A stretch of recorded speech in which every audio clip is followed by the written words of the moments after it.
In this video, we'll be going over configuring a callback URL using OAuth2 as our authentication method of choice. From the Workflows tab, we'll navigate to the Register Callback section using this button on the top right side. Once we're here, we can see a few things. We can see a callback name, which can be anything. I'll just call it OAuth2 for now. We can see the callback URL, which is the endpoint where your integrating system will receive notifications upon certain events occurring, such as a carrier receiving a workflow instance. And down here we can select an authentication method.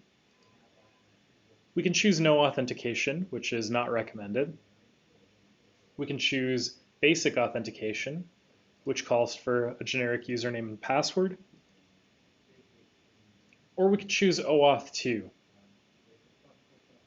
OAuth2 requires certain parameters from your OAuth 2.0 authentication server. Here we'll provide the client ID, here we'll provide the secret ID, and here we'll provide the token URL. Once we've provided everything in this form, we can click Save, or if you've updated this more than once as I have, we can click Update.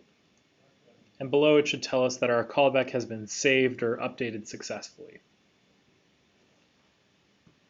Now what I'll do is I'll send my sample carrier a workflow instance.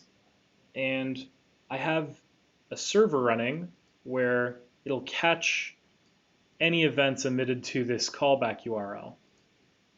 So now I've sent the workflow instance to my sample carrier, and yeah, we can see that this workflow instance ID represents this asset which was sent.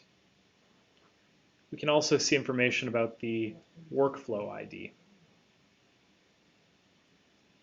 Once we get these events, we can perform certain actions automatically, such as sending out a notification that this workflow instance is ready to be accepted, or update certain attributes automatically.